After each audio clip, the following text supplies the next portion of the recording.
नमस्कार. वंदनीय दादांना आपण सगळ्यांनी प्रत्यक्ष रूपात बघितलं नसलं तरी दादांचं अस्तित्व आपल्याला आपल्या आयुष्यात जाणवत असतं.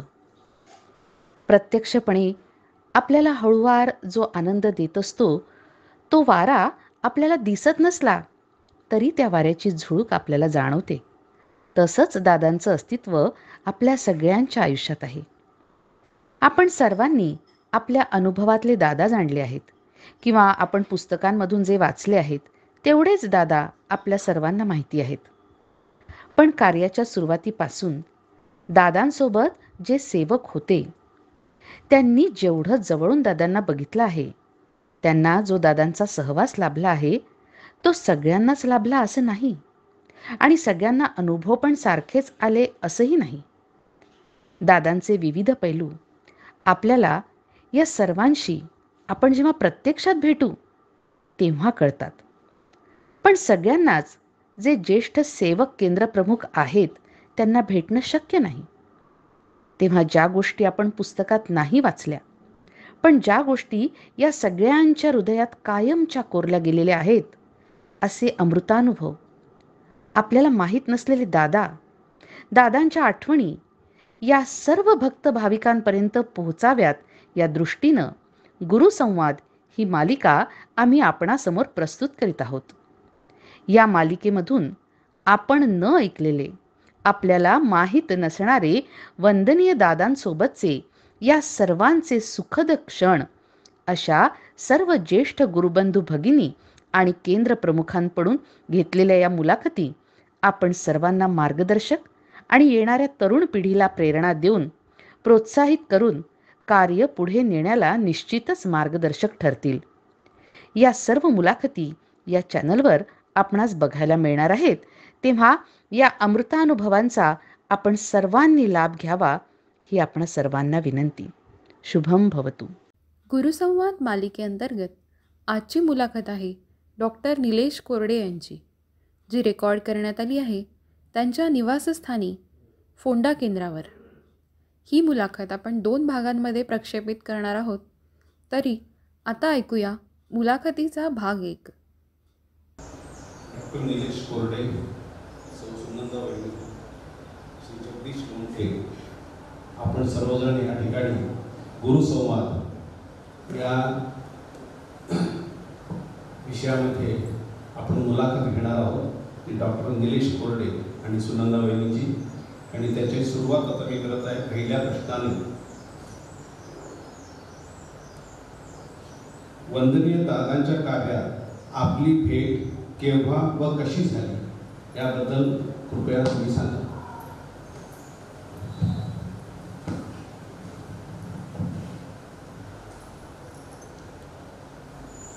गुरुभेट होणं हे आमचं नियोजन नाही आहे.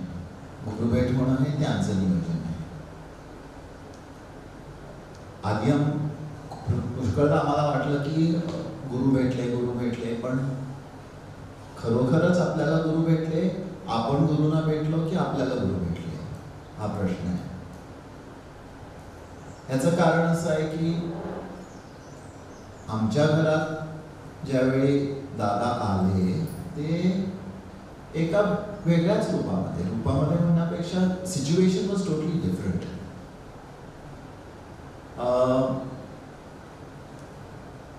माई आमच्या घरात आल्या 1979 मध्ये. माझे वडील आणि आम्ही 3 मुलगे. माझी आई गेली मला वाटतं मी 3रीत असताना, आणि 3 वर्ष आम्हाला बघणारे कोणी नव्हते. मग दादांनी म्हणजे माझ्या आत्यानी एका माईचं स्थळ आणलं माझ्या वडिलांनी. ते स्थळ आणल्याबरोबर दादांनी सांगितलं तुला इथे लग्न करायचं. आता माईने अनेकदा विचारलेलं दादांना की कधी माझं लग्न होणार, कधी माझं लग्न होणार. तर प्रत्येक वेळेला माईना म्हणायचे दादा की थांब जरा अजून वेळ आहे, थांब जरा.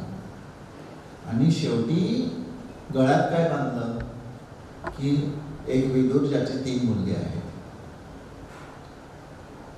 मग गुरु आज्ञा ही काय असते ह्याचं एक मोठं एक्झाम्पल आहे. सांगितलं तिथे इथे लग्न करायचं, दुसऱ्या क्षणी माईने इथे लग्न केलं. काहीच माहिती नव्हतं की कसं आहे, घर कसं आहे. ओझरता माहिती होतं की ही माईची मैत्रीण, ती माझी आत्या होती, कझन आत्या, ती माईची मैत्रीण होती. तिने हे स्थळ आणलं म्हटल्यावर दादांना विचारल्याबरोबर त्यांनी हो म्हटलं दादांनी, आणि इथे लग्न करून दिलं. आमच्या घरात परिस्थिती अशी होती की आई नाही म्हटल्यावर घर आमची मोलकरीण बघायची, आणि घरात देवारा म्हणून काही नव्हता. एक छोटंसं फळकूट होतं भिंतीला टाकलेलं, आणि त्याच्यावरती एक सिद्धारूढ महाराजांचा फोटो होता आणि एक शिर्डी साईबाबांचा फोटो होता, आणि मला वाटतं आमच्या कुलदेवतेचा फोटो होता. एवढंच होतं. आणि काय काय असे छोटे छोटे देव, गणपती वगैरे कोणी आणून ठेवलेले होते, कारण घरात स्त्री नाही आहे ना. स्त्री नसल्यामुळे घरातलं देवत्व सुद्धा कमी असतं किंवा काय. आणि माझे वडील काही पूजा वगैरे काय करायचे नाही, बापू पूजा वगैरे काय करायचे नाही, देवालाही मानायचे नाही. आणि अशा अवस्थेत माई आल्यानंतर घर सगळं अव्यवस्थित, आणि ते व्यवस्थित करण्याकरता माई घरात आल्या. दिस वॉज इन 1979. लगेच लग्न झाल्या पहिलं सेमिनार झालं 1979 मध्ये, आणि बापूंना माई घेऊन गेला पहिल्या सेमिनारला. त्याच्या अगोदर दादांना भेटायला घेऊन गेला, आणि दादांना भेटायला घेऊन गेल्या कुठे, सांतिनेजमध्ये केंद्र होतं असद बिल्डिंगमध्ये, त्या बिल्डिंगमध्ये दादांना भेटायला घेऊन गेला. बापू आरतीला बसले होते, आणि स्पष्ट मला आठवतंय बापू म्हणत असताना असं की आरती झाली, काय पुण्य मी केले नकळे अवधूत भेटला. ही आरती चालू असताना बापूंना खूप रडायला आला. आणि कारण गुरु म्हणजे काय, देव म्हणजे काय, ज्या व्यक्तीला काहीच माहिती नाही, अशा व्यक्तीच्या डोळ्यातून अश्रू येणं त्या क्षणी म्हणजे सत्वभाव जागृत होणं. आणि हे झाल्यानंतर बापूत बदल झाला. आणि पहिल्या सेमिनारसाठी शिरोड्यात अनाऊन्स झाला, आणि सेमिनार गुरु आम्हाला काय माहितीच नाही. I was in 6th standard at that time. So seminar गुरु काहीच माहिती नसल्यामुळे माई जाऊन यायची, आणि नवीनच नोकरी म्हणजे नवीनच ट्रान्सफर झालेली माईची नाही, माई पणजीत शिकवायच्या त्या वेळेला. आणि लग्न नवीन झालं, सप्टेंबरमध्ये सेमिनार अनाऊन्स झालं. लगेच माई म्हणाले आम्ही स्कूटर एक विकत घेऊया, आणि त्या स्कूटरवर ते दोघी जात होते. आम्हाला बघायला आणि एक कोणतरी ठेवलं होतं त्यांनी, आणि रोज सकाळी जायचे, आणि त्यांना एकट्यानंच परमिशन होतं परत यायचं पुण्यात, कारण भाजी वगैरे जे काय खरेदी करायची होती. तोपर्यंत आम्ही दादांना बघितलं नव्हतं. पहिल्या सेमिनारच्या लास्ट दिवशी आम्हाला नेलं तिथे, आणि त्यावेळी म्हणजे दादांचा फोटो सुद्धा नव्हता आमच्याकडे. कोणतरी एक आहे व्यक्ती, असं एवढंच दिसलं, एक कोणतरी आहे व्यक्ती, आम्हाला माहिती नाही, त्याला सगळे नमस्कार करतात. आणि 6वीतल्या मुलाला गुरु ही म्हणजे दिस concept of Guru is not understood at all. नाही, विषयच नाही ना. It is out of sequence, out of question. त्याच्यानंतर काय झालं की पहिल्यांदा दादाच्या वेळी मग माईने देवारा म्हणला त्याला.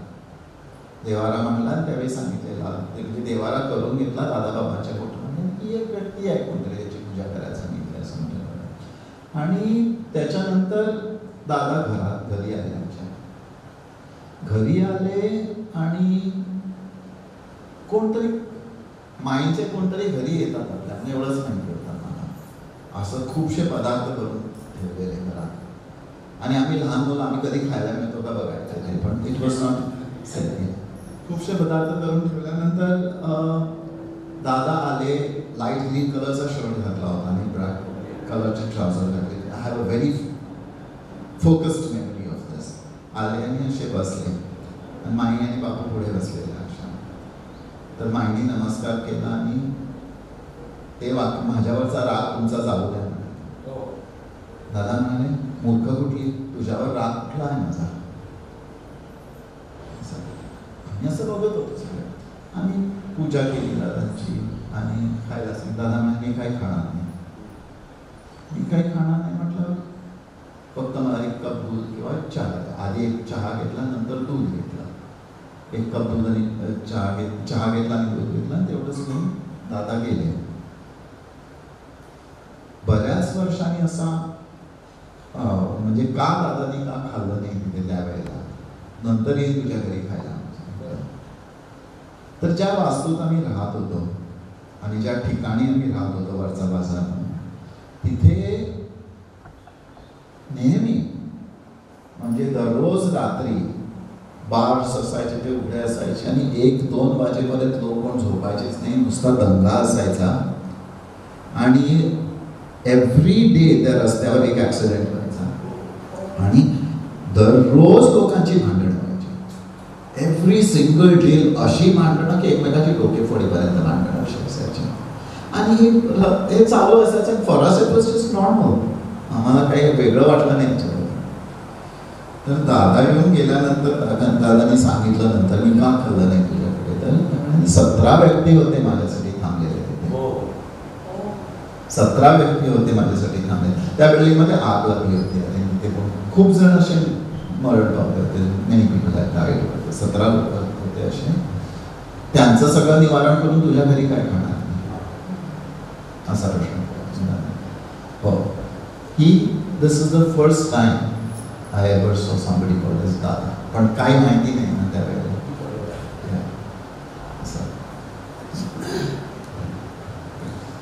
कार्यामध्ये आपल्याला दादांचा सहवास लाभला आहे, खूप म्हणजे मोठी आशीर्वाद गोष्ट आहे. आता तुम्ही सांगत असाल माई आणि बापूंचे दादांचा खूप सहवास आहे. तर त्यावेळेच्या तुमच्या म्हणजे तुमच्या आत्ताच्या आणि माईनी बापूंनी सांगितलं दादा दोन्ही शेअर करा. सुनंदाला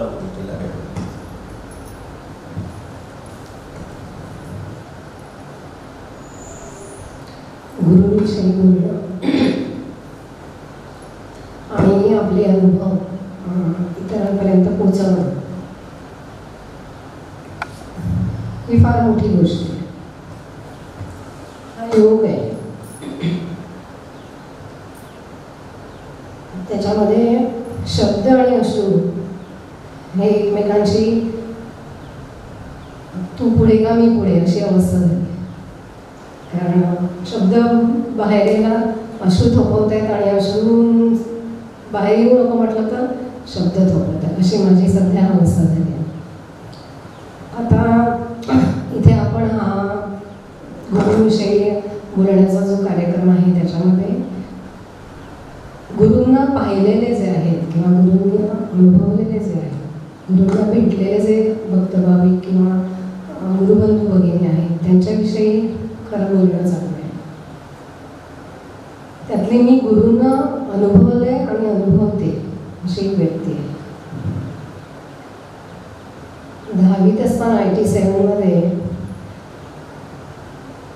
सौ वृषाली रेड्डीची माझी बहीण, तिला मी मम्मी म्हणते, रत्नागिरीमध्ये एका छोट्याशा गावात जन्म झाला माझा आणि तिच्याकडे बालपण जाऊन तिथे शिक्षण झालं होतं. तर ती एक प्रार्थना म्हणायची. श्री नाना भोसले हे जे गुरुबंधू आहेत रत्नागिरीचे, त्यांनी माझ्या पूर्ण परिवाराला या कार्यामध्ये समाविष्ट करण्याचा प्रयत्न केला होता. तर 10वीत असताना म्हणजे 15-16 वर्षाचं ते वय होतं आणि त्यावेळेला फक्त कानावर असं यायचं की सर्व जग हे ईश्वरमय व्हावं. आणि त्याच्यामध्ये असं मनामध्ये यायचं की अशी कोणती प्रार्थना आहे की ज्याच्यामध्ये स्वतःला सोडून इतरांसाठी मागितलं जाते. मग हा सतत प्रश्न माझ्या मनामध्ये यायचा की इतकी सुंदर प्रार्थना ज्या गुरूंनी मम्मीला दिली आहे. मग हळूहळू विचार करता आणि त्यांच्याबरोबर राहता पुण्याला 2दा ट्रिप दादांना भेटण्यासाठी गुरूंना भेटण्यासाठी ठरवली गेली. पण तो योग नव्हता माझ्यासाठी आणि मला भेटले ते दीपकदादाच भेटले. आणि गुरूंनी जे मला द्यायचं होतं आणि अजूनही पुढे जे देत आहेत आणि देणार आहेत ते सगळं त्यांच्या माध्यमातून मला मिळतं. ते प्रेम असू दे. आणि मला असं सांगावं असं वाटतंय की आपण काहीच शोधायला जात नाही. ते आपल्याला शोधून जाळ्यात ओढतात किंवा पकडतात असं माझा स्वतःचा अनुभव आहे. कायम दीपक दादा मला म्हणायचे, कारण 97मध्ये ते गेले माझं लग्न झाल्यानंतर, तू एवढ्या उशिरा का भेटलीस मला, असा कायम प्रश्न असायचा. आणि एक आधारयुक्त भीती असल्यामुळे त्यांच्याशी खूप जवळीक साधणं हे त्यावेळेला जमलं नाही, पण ते सतत जवळ येण्याचा किंवा जवळ राहण्याचा किंवा मला जवळ ठेवण्याचा प्रयत्न करायचे. त्यांच्यातून बरंच काही शिकण्यासारखं होतं, बरंच काही घेण्यासारखं होतं आम्हाला, आणि अजूनही ते मार्गदर्शनपर आम्ही त्याच्यातून पुढे जात आहोत. खूप आशीर्वाद आहेच. तर अशा पद्धतीने गुरूंच्या या मार्गामध्ये येणं आणि त्यांनी जवळ ठेवणं, त्याच्यानंतर झालेला हा पुढचा प्रवास संसाराचा, इथे येणं, ही सगळी त्यांचीच योजना होती. कारण एका छोट्याशा गावामधून एवढ्या मोठ्या कार्यासाठी इथे येणं, अर्थात याच्यामध्ये जे लागले सर्वजण यांनी सगळी फॅमिलीनी स्वीकारणं, आपलं मागून हे सगळं पुढे सेवेसाठी म्हणा, कार्यासाठी म्हणा, तर हे कुठलीही गोष्ट विचार करण्याच्या पलीकडे आहे असं मला वाटतं. तर अशा पद्धतीने हा प्रवास सुरू झाला. 10वीपासून तो असा पुढे जात आहे, आणि त्यांच्या कृपाशीर्वादाने जे काही कार्य सिद्धीस जायचे किंवा आणखी पुढे जे काही सेवा अजून करायची ती त्यांच्या कृपाशीर्वादाने नक्कीच पुढे जाईल. दादा आधी भेटले माईना, तर माईना दादा कसे भेटले रोज माई सांगायचे मला. माईना दादा कसे भेटले, माईंचा सगळ्यात छोटा भाऊ शिवाजी मामाचा, तो एक दिवशी घरी आला आणि म्हणाला की मला 5.5 रुपये हवे.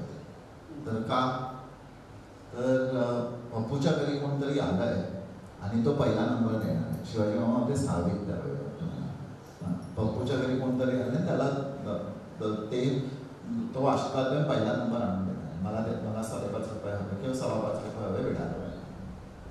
बाबा कोण आले पप्पूच्या घरी म्हणून बघायला माई ज्या गेल्या तिथे कोण आले, मला तो एकच क्षण होता. हा 11 फेब्रुवारीला ती म्हणायची रोज 11 फेब्रुवारीला माझा वाढदिवस करायचा, कारण त्या दिवशी मला दादा भेटले.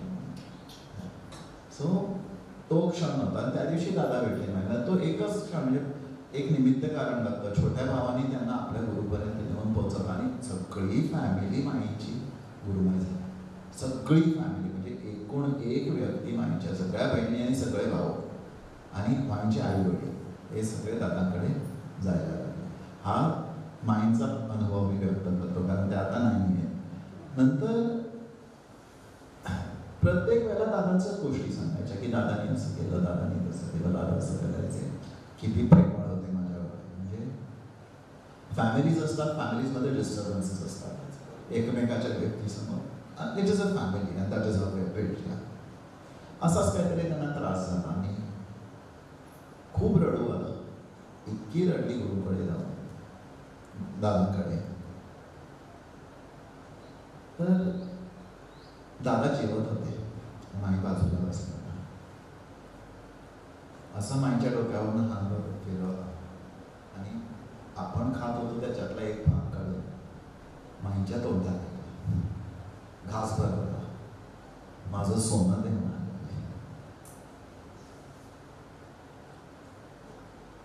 एवढंच म्हटलं, तेवढंच महिना पूर्वी झालं की एवढ्या मोठ्या गुरुनी आपल्याला आपल्या ताटातला एक घास भरवावा. दादा म्हणजे काय होते आम्हाला कुणालाच माहिती नाही. म्हणजे आम्हाला नाही वाटत की दादाबरोबर जे होते ते सुद्धा त्यावेळेला त्यांना वाटलं असेल की हे जगद्गुरू एवढे मोठे आहेत असं. तर हे त्यांचे क्षण. आता बापू आमचे,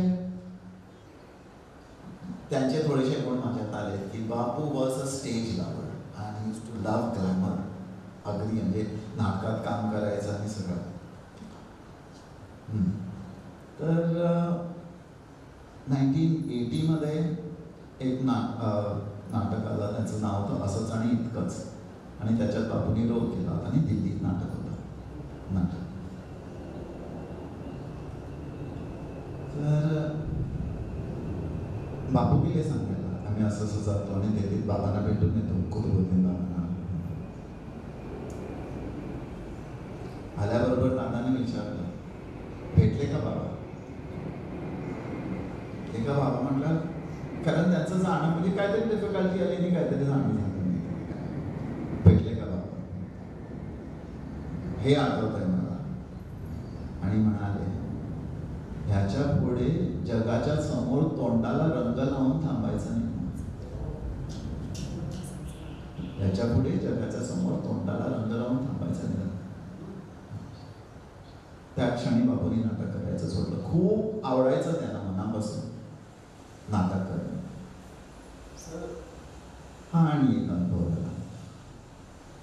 माझी मुंज 1982 मध्ये झाली आणि आमची मुंज अजून केली नव्हती. म्हटलं बापूंचं लग्न झालं घरच्यांनी, कोरडे कुटुंबियांनी विचारलं, आता ह्यांची मुंज कधी करतोस? तर बापूंनी काय म्हटलं नाही, कारण ब्राह्मण असल्यामुळे घरचा प्रेशर असतोच की मुलांची मुंज झाली नाही अजून. 1980 मध्ये आमची मुंज झाली. मुंज दादानी केली हसन बिल्डिंगमध्ये आणि जसं आमच्यात सांगितलं शास्त्रोक्त जसं करायचं तशी मुंज केली.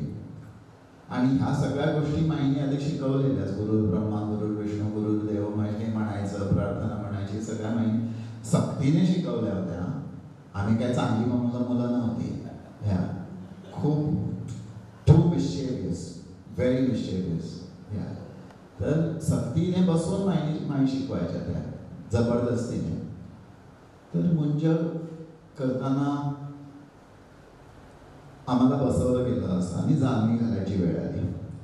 म्हणजे उपनयन घालायचं वेळ आली, म्हणजे जानवं घालायची वेळ आल्यावर पहिले 2 व्यक्ती होते त्यांना त्या गुरुजींनी जानवं घातलं. तिसरा मी बसलो होतो. तर गुरुजीकडनं जानवं घेतलं आणि मी घालतो म्हणाले आणि आय वॉज द फर्स्ट. आणि माझ्यानंतर रांगेत सगळे बसले ते त्यांना दादानी जानवी घातली. म्हणून मी अजून इथे टिकलो आहे.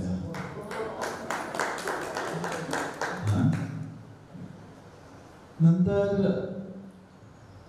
खूपशे अनुभव माई सांगायचे, खूप गोष्टी सांगायची, एवढ्या गोष्टी की आता मला घेऊन ठेवायला पाहिजे होत्या त्यावेळेला. कधी कधी आठवण येते. प्रत्येक वेळा फक्त जे काय असायचं की दादानी सांगितल्या दुसऱ्या क्षणी आमच्या घरात ते असायचं ती गोष्ट. जशा प्रतिमांचा उल्लेख दादानी एका सेमिनारमध्ये केला आणि सेमिनारमधून घरी येईपर्यंत तीनही प्रतिमा माईने आमच्याकडे करून घेतल्या. मला ना अगं मी अजून द्यायचंच आहे हे. नाही तुम्ही सांगितलं हे असं करायला पाहिजे म्हणून.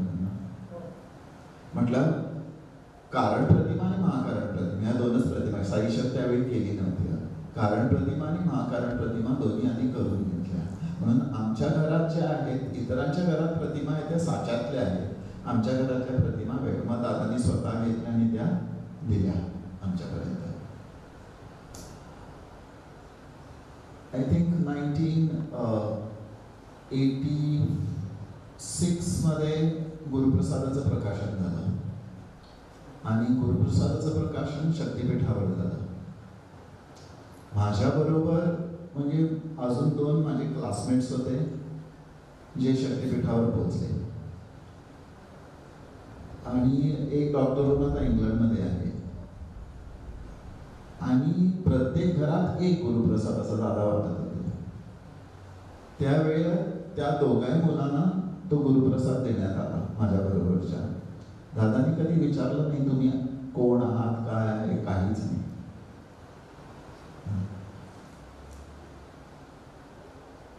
नाही मुलाखती घ्यायचे दादा शक्तिपीठावर आणि आम्ही जायचो कोंड्यात आणि शक्तिपीठ दूर होतं ना त्यावेळेला आणि एकच स्कूटर होती आमच्याकडे. तर आधी कार्यक्रम झाला होता शक्तिपीठावर, त्यावेळी दीपक दादांनी तू तू तू तू असे लोक चूज करून सांगितलं तुम्ही मागं थांबायचं. 11वीत होतो मी, मागं थांबायचं म्हटलं.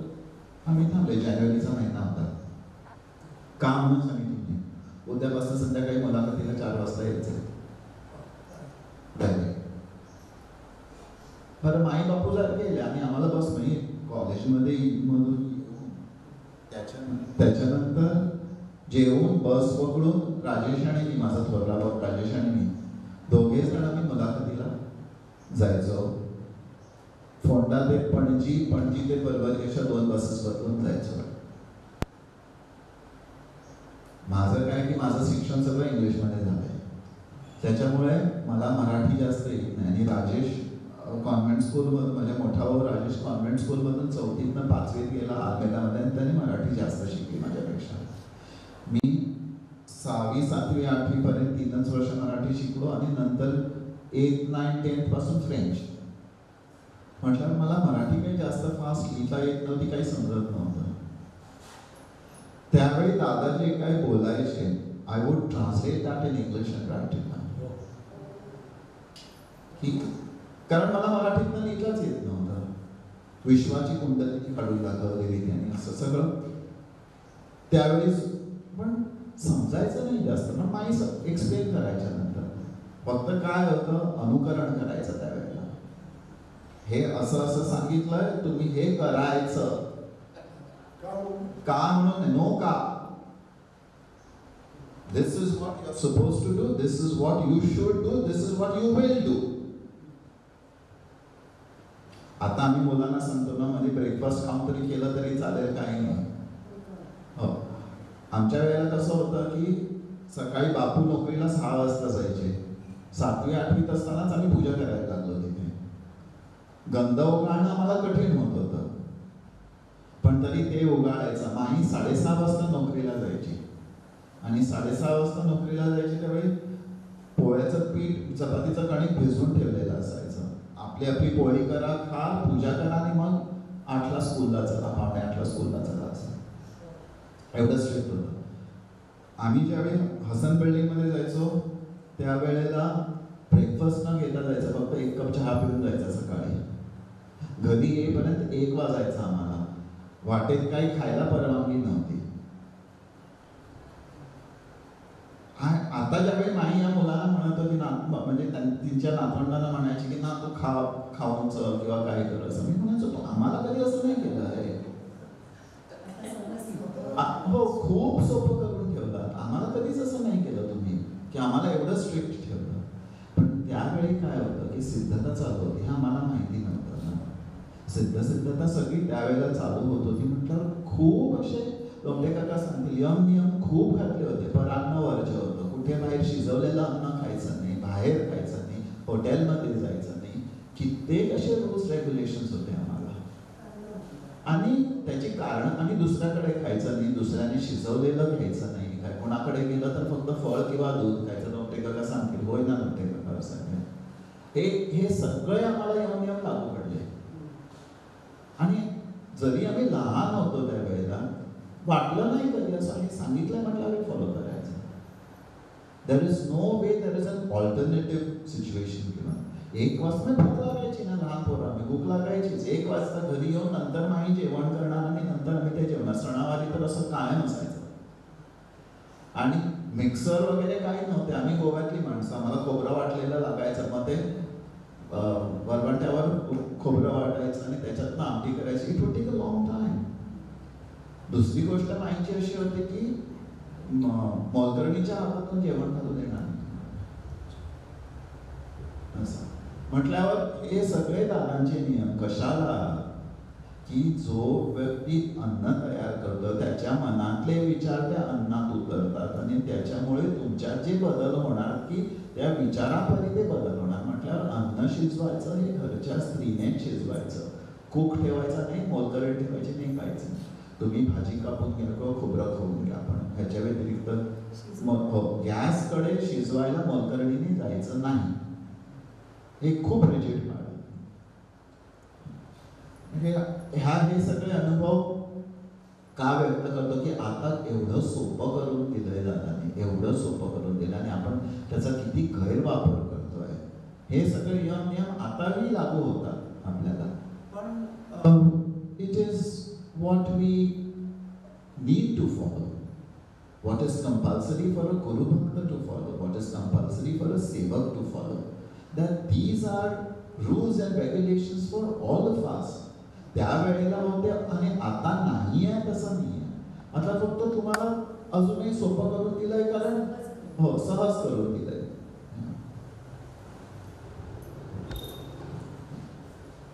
आता यांनी बऱ्याच गोष्टी सांगितल्या की त्यावेळेला कसं होतं माईंच्या काळामध्ये हे सगळेजण लहान असताना कसं त्यांनी फॉलो केलं.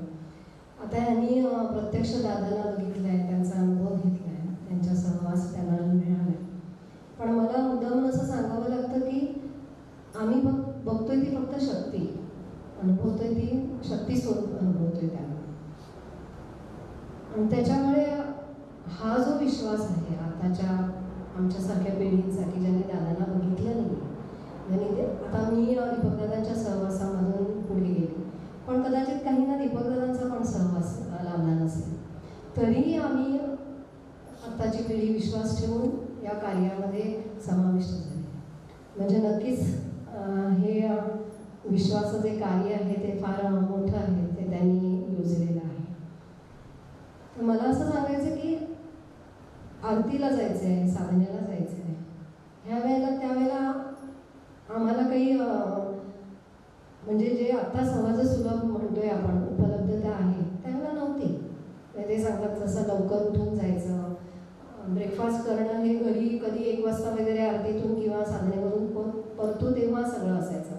किंवा सगळेजण जेव्हा यायचे दीपकदा किंवा बाकीचे सगळेजण जेव्हा कार्यकेंद्रांवर यायचे, आम्ही मुद्दामून वेळ काढून किंवा त्यावेळेला सर्व्हिसमध्ये असू तर लीव घालून तिथं जात होतो.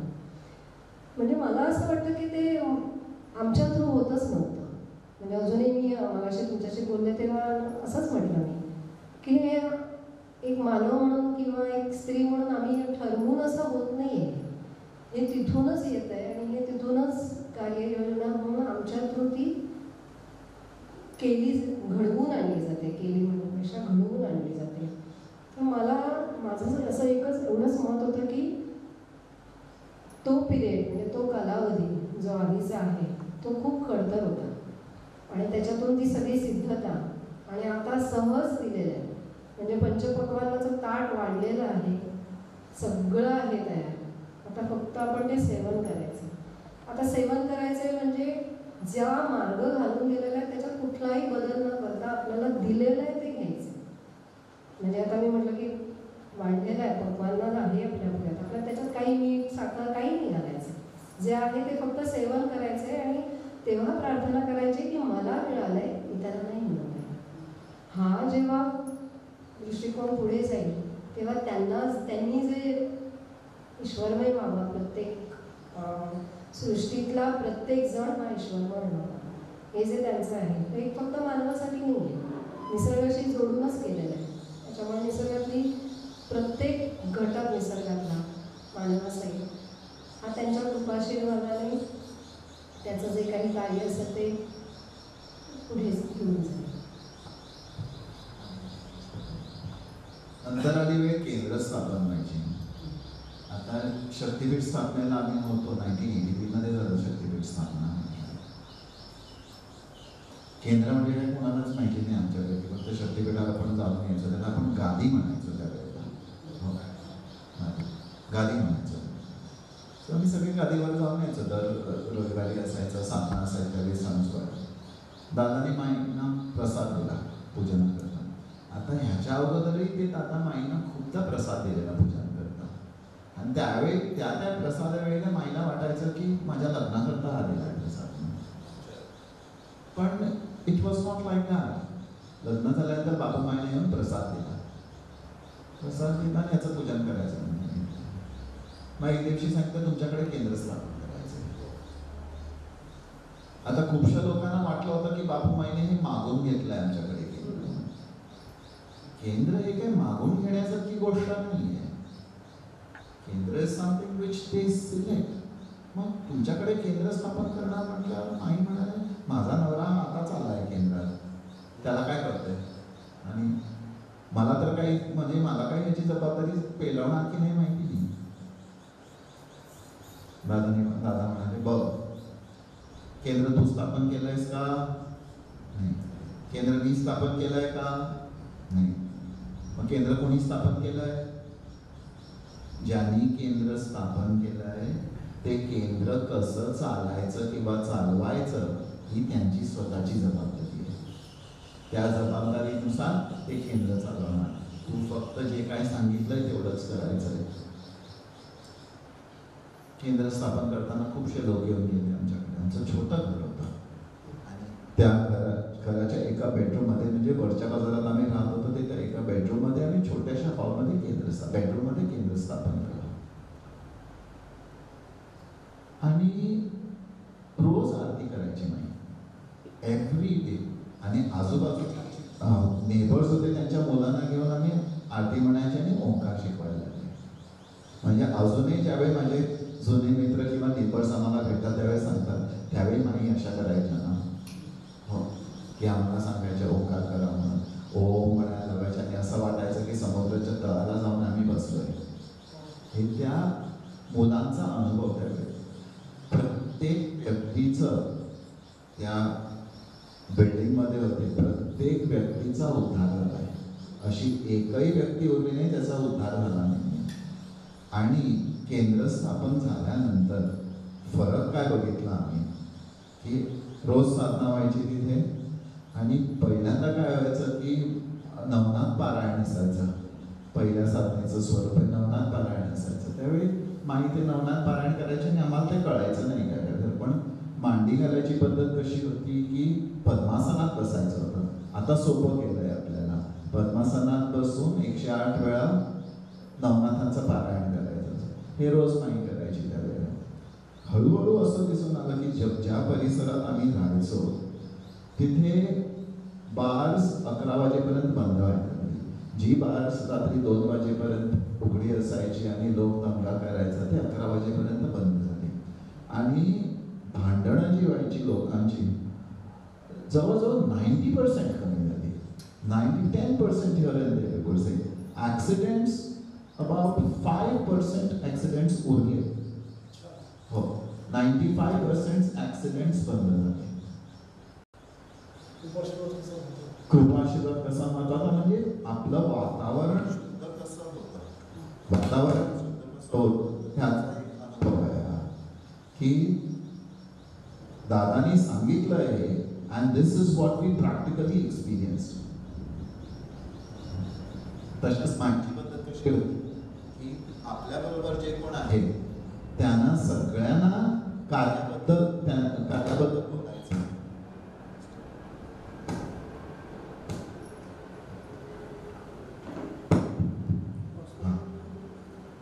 आपल्या बरोबर जे कोण आहे, माहिती पद्धत अशी, बरोबरच्या शिक्षिका आहेत त्यांना सांगायचं की दादा असे असे आहे, तुम्हाला काय लागलं असे तुम्ही.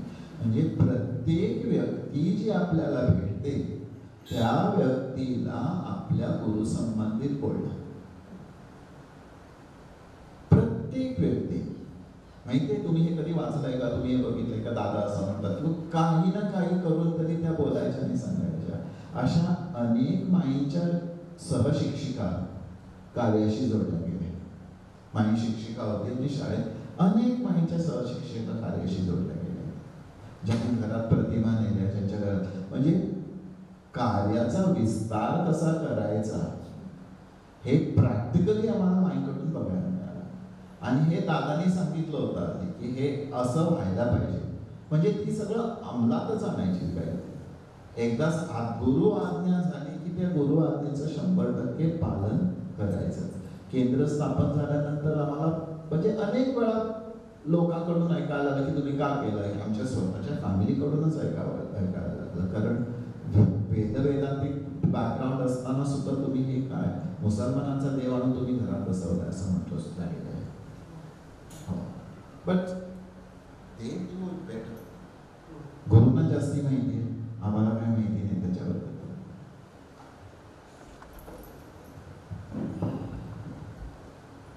नुकत्याच निलेशच्या मुलाखतीतून बापूंच्या बद्दल पण माहिती कळली आणि माईंच्या बद्दलची पण माहिती कळली.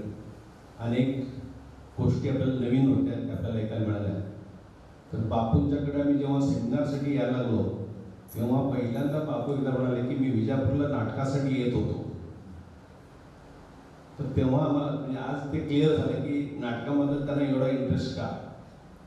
त्याचबरोबर आता निलेशने सांगितले की अनेक आठवणी त्यांच्या माई आणि बापूंच्यामुळंच ह्यांच्यापर्यंत पोहोचल्या आणि त्याचं कार्य ते सुरुवात करताना कुठपर्यंत आपण आलो.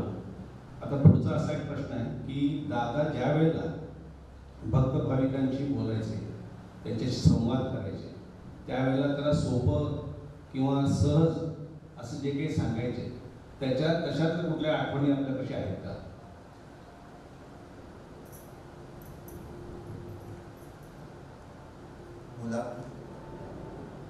हॅलो. अच्छा. सहज सोप्यापणे बोलायचे.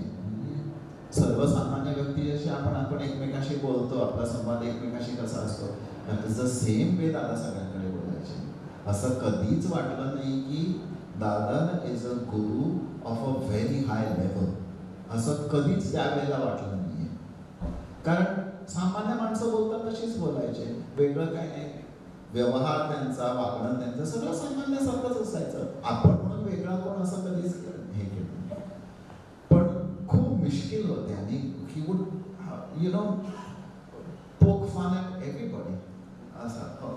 एकदा काय झालं, ते गुरुप्रसाद वाटणं चालू होतं आणि गुरु आज्ञा म्हणजे काय लोकांना सांगायला पाहिजे त्यांना. म्हणजे कोणाला सांगितलं नाही तसं, आधी प्रात्यक्षिक करून दाखवलं. डॅडी सुखटंकरांना बोलवलं, डॅडी इकडे या. डॅडी आले, धोतर सोडा. आता सगळ्यांच्या समोर दॅट मोमेंट डॅडीने सगळं धोतर सोडून टाकलं. अरे अरे पुरे म्हटलं. सगळ्या प्रॅक्टिकली याला गुरु आज्ञा म्हणतात. एवढंच. म्हणजे ह्याच्यावरनं तुम्ही बोध घ्या की सेवकाने किंवा शिष्याने कसं असावं. गुरुनी सांगितलं त्यावेळेला तुम्ही ऐकलं.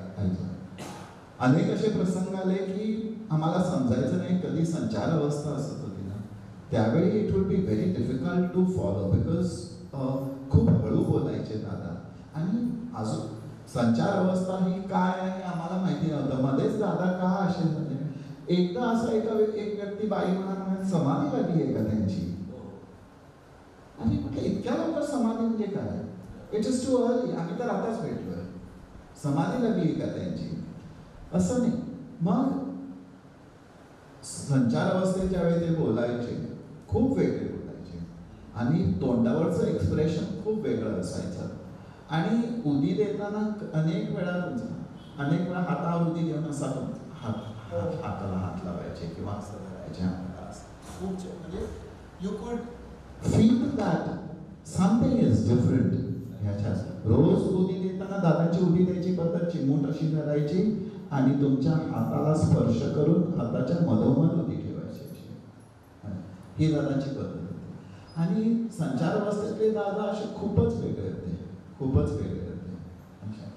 मग हा अनुभव म्हणजे त्यावेळी काही समजलं नाही, पण आता ज्यावेळी रिफ्लेक्ट होतो त्यावेळी समजतं की it was such a powerful situation, very powerful situation. आणि त्यावेळेला सुद्धा सगळ्यांकडे बोलताना there would be a beautiful smile on the face. The character who was speaking to you would smile and speak so softly की तुम्हाला म्हणजे you were mesmerized and everybody would be mesmerized. There would be pin drop silence. अगदी असं असायचं की म्हणजे कोणी गंभीर वातावरण गंभीर असायचं. व्हेरी इंटेन्स वातावरण. आणि थोड्या वेळाने ज्यावेळी ते जायचे you could feel that lightness coming back into the environment around. बोलताना सगळ्यांकडे छानपणे बोलायचे. लहान मुलगा असू दे, मोठा मुलगा असू दे, काही नाही. मार्गदर्शन पण ते करताना सिम्पल इझी सोप्या रीते हा हे काय नाही होईल तुझं काम नाही म्हणायचे. काय सांगायचं ते म्हणजे प्रत्येकाला मिळायचं. दादांच्याकडे जेव्हा लोक कामकाजाला किंवा प्रश्न विचारायला यायचे, कामकाजासाठी प्रश्न विचारायला वगैरे लोक यायचे, खूप लोक यायचे, म्हणजे 100च्या आसपास किंवा जास्तीच असे लोक त्यांना प्रश्न विचारायचे. पण त्यावेळेला समजा कोणाला तरी आपल्याला जायचंय आणि मला प्रश्न विचारायचं काही राहिलेलं नाही आहे, पण मला जायचंय, तर उदी घेऊन जावी असा जर विषय आला तर ते उदी घेऊन जायला तेव्हा दादाच्याकडे जायचे का कसं करायचे, किंवा त्याला उदी त्यांच्या हातात ते द्यायचे का? हो, जर त्यांना वाटत असेल की ह्या व्यक्तीने राहणं आवश्यक आहे किंवा ह्या व्यक्तीचं कर्म एवढं प्रखर आहे की त्याने राहणं आवश्यक आहे, तर ते he would make you wait आणि थांबा आपण सांगायचे थोडा वेळ. He would say you wait and त्यांचं काम करून ते ही वुड वेट तसं. या आता हा प्रश्न होता दादांनी कशा पद्धतीने कामकाजाला उदी देणं किंवा जी व्यक्ती लवकर जायचं असेल तर काय करायचं. तर आता दादा कार्यस्वरूप शक्तीस्वरूप असल्यानंतरचा माझा मी या दृष्टीने सांगते. तो योग आला नाही भेटण्याचा आणि नंतर असा योग आला की आम्ही दादा गेल्यानंतर द्वारकामाई पोचलो. एका त्यांचं म्हणजे जी फॅमिली मेंबर्स होते त्यांचं कामकाज होतं म्हणून गेलो होतो. मला प्रार्थना माहीत होती, ते शब्द कानांवरती येत होते, इतकंच माझी पद्धती होती. समजत काही नव्हतं, पण ह्याच्यात काहीतरी फार मोठं आहे हे कुठेतरी अंतर्मनातच जाणवत होतं. त्याच्यानंतर काय झालं, द्वारकामाईमध्ये आम्ही वरती गेलो, दीपक बसले होते, खूप सारे भक्त भाविक कामकाजासाठी आले होते. आणि तुम्हाला सर्वांना माहीतच आहे की किती वाजता त्यावेळेला मी अशीच एका कोपऱ्यामध्ये बसले होते एका बाजूला. आणि जे काम काही माहीतच नव्हतं ना कशासाठी कामकाज वगैरे काय. मग मम्मी ते नाना बसले, त्यांचे काही प्रश्न होते ते त्यांनी विचारले. एका बाजूला बसले होते आणि त्या इतक्या तेजोवलयाचा असा एक इफेक्ट होतो आपल्यावरती, तसा जाऊन शांत बसले होते. आणि तिथून दीपक दादांनी तिथूनच विचारलं मला आसनावरती बसलेलं, म्हणजे जवळ ये. मग उठले मी आणि त्यांच्यासमोर बसले. यांचं कामकाज वगैरे झालं होतं आणि मला म्हणाले तुला काही विचारायचं नाही आहे का. तर म्हटलं नाही, मला नाही काही विचारायचं आहे. काही अडचण वगैरे. तर म्हटलं नाही. मग म्हटलं हे सगळेजण यांचं काही काम आपल्याकडे होतं म्हणून इथे आले होते आणि मी हे सगळं मला बघायचं होतं म्हणून मी त्यांच्याबरोबर आले. ठीक आहे म्हणाले, बस. आणि सांगायचा मुद्दा म्हणजे ह्यांचं कामकाज होऊ नये, आम्ही निघाले होते म्हणजे ते सगळे. आणि त्यांचं परत काहीतरी एखादा प्रश्न काहीतरी उरलंय असं म्हणून ते परत मागे आले. आणि मग नंतर मला परत बसवलं त्यांनी, दीपक दादाने. आणि माझं शिक्षण 10वीपर्यंतचं मुंबईला झालं होतं. तर मला त्यांनी विचारलं तू दररोज गणपतीला जात होतीस का, जिथे राहत होतीस तिथे गणपतीचं स्थान होतं का स्वयंभू. तर हो म्हटलं, बोरिवलीला म्हणजे मी ज्या स्थानावरती आमचं घर होतं फ्लॅटमध्ये जिथे राहत होतो तिथेच एक स्वयंभू गणपतीचं स्थान होतं. आणि आता ते फार मोठं त्याचं हे झालं आहे, पण तेव्हा जस्ट सुरुवात होती तिथे सगळी. ते स्थान साफ वगैरे करून मंदिर छोटंसं बांधलं होतं आणि मी नित्यनियमाने तिथं जात होते. मग मला त्यांनी बरेच प्रश्न त्या संदर्भात विचारले होते की तू 10वीमध्ये काही गणपतीशी तुझं बोलणं झालं का होतं का वगैरे. आणि मला एवढा शॉक बसला की एकतर मुंबई शिक्षण होणं, तिथून मग मी रत्नागिरीत येणं, रत्नागिरीतून पुण्यात येणं, आणि नंतर हे सगळं जी व्यक्ती मला अजूनपर्यंत बघितलंच नाही आहे, मी ज्या व्यक्तीला आताच बघते, आणि तिने मला हा सगळा पास्ट मी जे काय काय करत होतो ते सांगणं, म्हणजे त्या अंतर्मनाला आणि देहाला आणि त्या मनाला काय वेगळंच वाटून गेलं. आणि त्याच्यानंतर दीपकदादांनी मला जे काही सांगितलं ते केलं. आणि ते करण्याच्या आधीच मला जॉब मिळणं किंवा ह्या सगळ्या प्रक्रिया होत्या त्या त्यांच्या कृपाशीर्वादाने गुरूंच्या सुरू झाल्या. म्हणजे विश्वास माझा जो आहे किंवा तो त्यांचा कृपाशीर्वाद मिळणं ही सगळी त्यांचीच ही आहे. म्हणजे आपण म्हणतो की अडीअडचणी घेऊन भक्त भाविकांनी यायला पाहिजे असं काही नाही. आवश्यक आहेत किंवा या कार्यासाठी ज्यांची आवश्यकता आहे तेही सहज इतरांबरोबर म्हणतात तसं ह्या सगळ्या वलयामध्ये येऊन पोचतं असा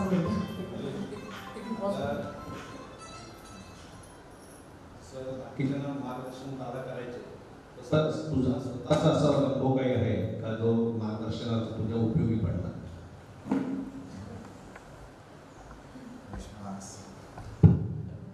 This is such a big question. Yes.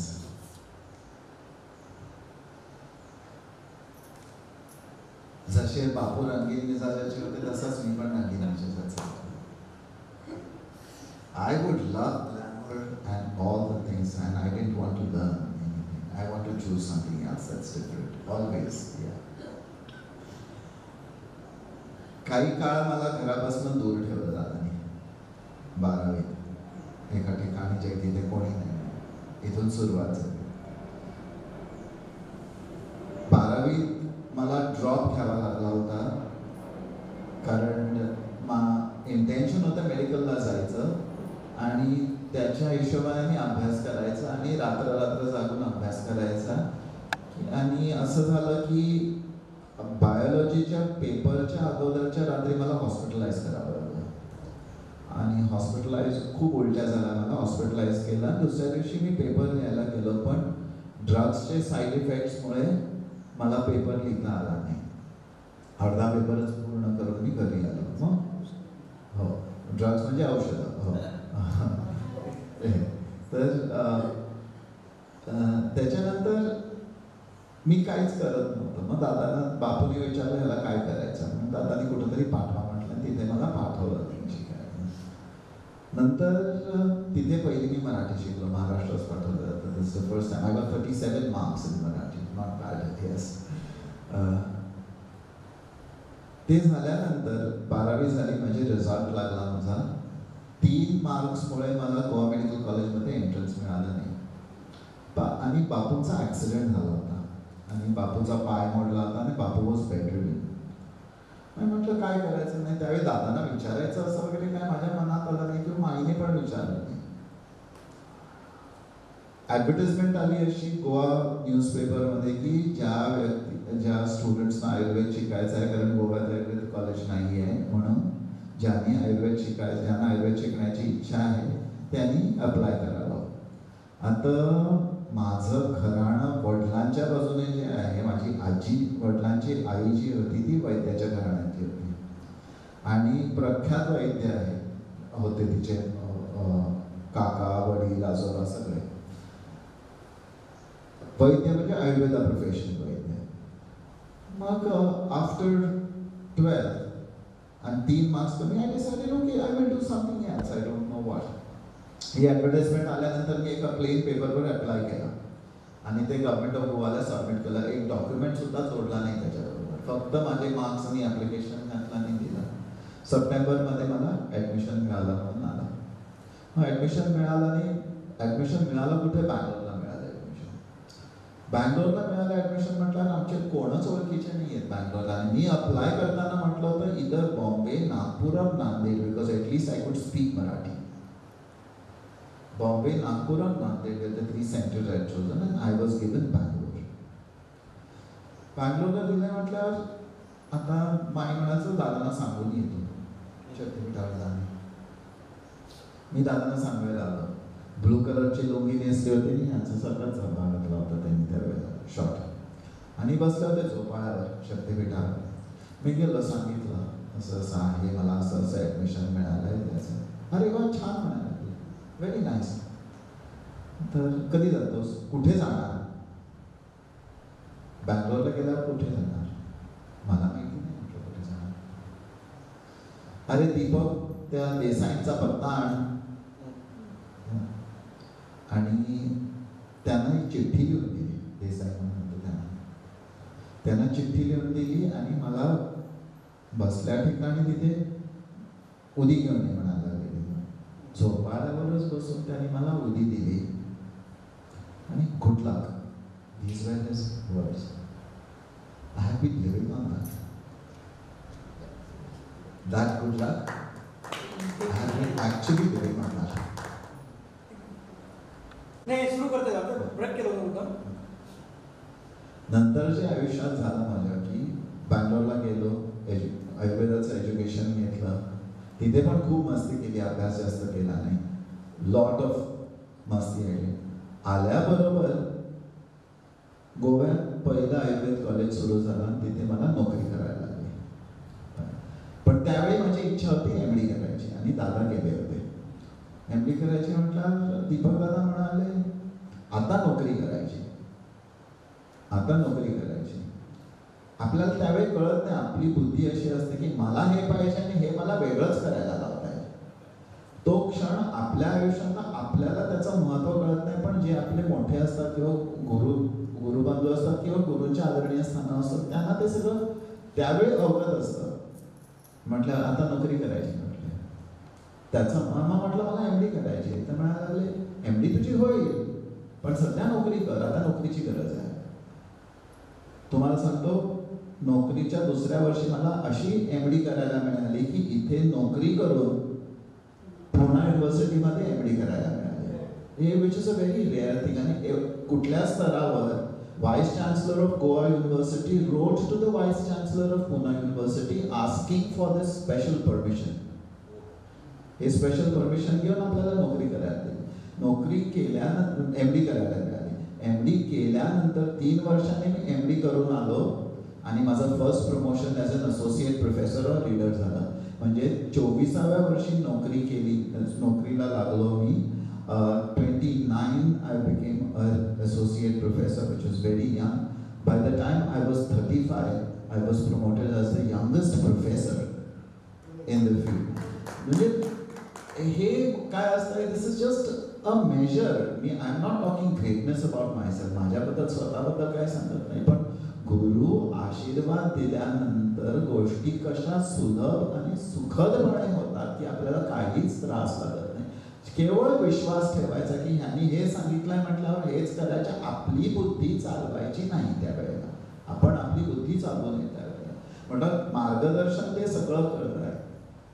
त्याच्यानंतर कारण काय होतं देसाईंचा पत्ता देण्यामागं, हे देसाई दादांकडे पुण्यात येत होते. ते ॲग्रिकल्चर ऑफिसर होते, ते मुळात कर्नाटकाचे. आणि त्यांच्या घरी प्रतिमा पोचायच्या होत्या. त्या कोणीच लोकांनी दादांना बघितलेलं नव्हतं. मुलांनी देसाई केले होते, देसाईंची आई एकटी होती आणि तिचे 2 मुलगे. त्यांनी कोणीच दादांना बघितलेलं नव्हतं, पण दादा त्यांच्या घरी प्रतिमा तिथे पोचायच्या होत्या. म्हटलं मला तिथे पाठवलं, त्यांनी माझी केअर घेतली 15 दिवस. त्याच्यानंतर मुळात जेवढं गरज होती ती तेवढी त्यांनी भागवली माझी. नंतर माई येऊन माईने सगळं माझं व्यवस्थित करून दिलं, हा दुसरा भाग आहे. पण कनेक्शन कसं जोडायचं की मला तिथे पाठवलं, त्यांना तिथे परत जोडलं गेलं दादांची. आणि ते इथे येऊन त्यांची गुरुभेट घेऊन शक्तिपीठावर जाऊन आशीर्वाद घेऊन प्रतिमा पुस्तकं घेऊन ते परत गेले. त्याच्यानंतर त्यांच्यानी माझी भेट कधीच झाली नाही. पण एवढंच कारण असतं की गुरु आपल्याला एखाद्या ठिकाणी पाठवतात ते एका कारणास्तव पाठवतात, उगाच कुठे जाऊ देत नाही. आणि हा माझा वैयक्तिक अनुभव पण झाला की आता ॲज अ डॉक्टर त्यांच्या कृपाशीर्वादामुळे यश, कीर्ती, धन, लौकिकता हे सगळं मला प्राप्त झालं at a very very young age. पण तरी सुद्धा कधी दिल्लीला जा, कधी लंडनला जा, कधी मुंबईला जा, कधी कलकत्त्याला जा, कुणाकडे. आणि मी म्हणतो की मी जे काही करतोय ते काही पुरे नाही आहे का? हे का तुम्ही मला इकडे तिकडे पाठवताय? पण तिथे गेल्यानंतर अनुभव असा येतो प्रत्येक वेळेला की त्या लोकांचं जोडणं गुरुशक्तीशी कुठे ना कुठेतरी संबंध आहे. आता एकदा दिल्लीत गेलो आणि त्यांनी ज्या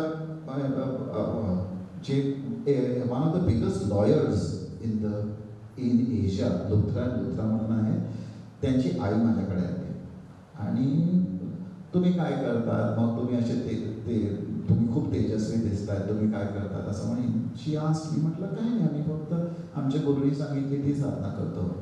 कोण तुमचे गुरु? म्हटलं शिर्डीचे साईबाबा आणि त्यांचे शिष्य वंदनीय दादा भागवत. अरे वो तो हमारे घर में ही बैठे हैं.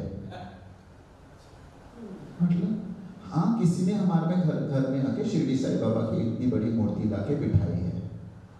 आता ज्या मुली त्यांच्या घरात लग्न करून दिल्या आहेत त्या रोज शिर्डीच्या साईबाबा म्हणजे त्यांची आई नियमितपणे मुंबईहून शिर्डीला जायची आणि त्यांना घेऊन जायची.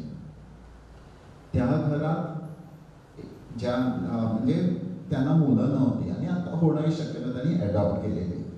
पण ज्यावेळी त्या मुलींनी कनेक्शन सांगितलं की आम्ही रोज शिर्डीच्या साईबाबांना जायचो, त्याच्यामुळे त्यांची मोठी इथे त्यांनी ठेवलेली गेली आहे असं. So these kind of small connections are seen world over. भारतातच नाही आहे, वर्ल्ड ओव्हर ज्यावेळी मी जातो, I have been associated with these people who are like-minded, who think about guru, who think about life, who think about philosophy, irrespective of the religion. अशा व्यक्तीशीच माझी जोड जमते आणि नाती जमतात ती आयुष्यभराची नाती जमतात नंतर. असं नाही आहे की एका क्षणापुरते मी गेलो आमचा व्यवहार झाला आणि व्यवहार पूर्ण झाला असं नाही. It becomes a bonding. So नंदाला अनेकदा वाटतं लोक किती यांच्याबरोबर असतात कारण ह्या हो पण so many people and you will be surprised in places like England, people following spirituality, people following Upanishads, Vedantas, not the Indians, the white folk. म्हणजे मर्यादित नाहीये. हो, गुरु कार्य मर्यादित नाहीये. हे माझे वैयक्तिक अनुभव आहे. ह्याच्यामुळे मोठेपणा घालवायचा नाही, फक्त it's an open book. Read it the way you want it, take it what you want out. झालं तुम्ही जायचं म्हटल्यावर जायचं. कारण मला जगाच्या पाठीवर म्हणजे लंडनपर्यंत नेणं, मी राहतो कुठं तुम्ही आवार बघितलाय माझं घर कुठल्या म्हणजे जिथे लोकवस्ती सुद्धा नाही आहे तशा ठिकाणी आम्ही राहतोय. आणि इथून लंडनमध्ये पर्यंत जाणं आणि तिथे एक असा अनुभव आला की एका म्युझिक थेरपी ट्रस्टने मला लेक्चर ऑर्गनाइज केलं माझं तिथे in one of the intellectually famous halls called as a McLaren hall. आणि इट वॉज ऑल अबाउट, मी बोललो तिथे sound the story of birth या विषयावर मी बोललो. Lecture hall was packed. Packed कोण कसले व्यक्ती होते? All intellectuals. म्हणजे प्लेटोवरचे एक्सपर्ट्स, सॉक्रेटिसवरचे एक्सपर्ट्स, ग्रीक फिलॉसॉफीवरचे experts, heads of different philosophical schools, doctors, engineers, mathematicians, scientist. This was all the crowd that was present. ह्याच्यात मी काय केलं की आपल्याला जो सिद्धांत दादांनी शिकवला आहे आणि मूळ भारतीय सिद्धांत याचा जोड लावून I explain to them the subtlety of sound. म्हणजे शब्दब्रह्माची सटलिटी थोडी इंग्लिशमध्ये एक्सप्लेन केली. व्याख्यान संपल्यानंतर मला एक स्टँडिंग ओवेशन मिळालं त्यांच्याकडून. आणि प्रत्येक व्यक्ती येऊन उन्हावणे काका होत्या आमचे लंडनचे केंद्र प्रमुख. ते म्हणाले हे गाजवलं तू इथे. आणि असं झाल्यानंतर मी घरी आलो आणि मला काय तसंच आवडेल आणि आल्याला माईंना फोन लावला आणि म्हटलं दादानी मला कुठपर्यंत नेऊन पोचवलं. ही काय माझी वैयक्तिक पात्रता नाही आहे की केवढे माझं शिक्षण पण तेवढं नाही आहे की एवढ्या मोठ्या ठिकाणावर मला नेऊन तिथे एवढा मान मला मिळवून हे त्यांच्या व्यतिरिक्त आणि कोणी करू शकत नसतं हे कार्य. नाहीतर ह्या गावातला मी माणूस आणि ह्या गावातून मोठ्या प्रख्यात लंडनमध्ये जाऊन तिथे बोलून सगळ्यांनी पाठ तो पडणं. It's very proud of feeling. It is not my doing. it is his. And it is because of him that we get the ability to scale heights which are even much, much beyond your dreams or aspirations.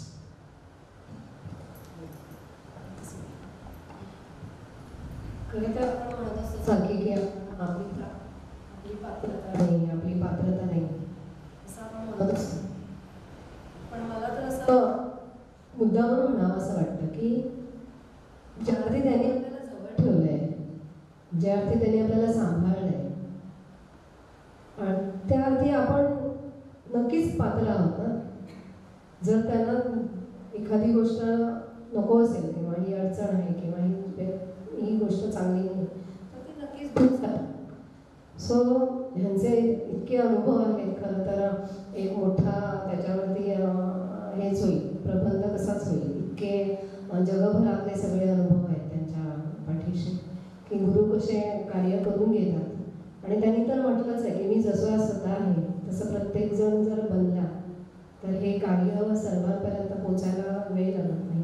आणि ती सगळी तन्मात्र विकसित होऊन त्यांना ज्या पद्धतीने कार्य करून घ्यायचे सगळ्यांकडून ते नक्कीच होईल. डॉक्टर निलेश कोरडे यांच्या मुलाखतीचा भाग 1 आपण ऐकलात. मुलाखतीचा भाग 2 आपण उद्या प्रक्षेपित करणार आहोत. तरी सर्वांनी नक्की बघा आणि अशाच अनेक सुंदर मुलाखतींसाठी चॅनलला सबस्क्राईब करा. जास्तीत जास्त लोकांपर्यंत गुरुसंवाद पोहोचवा.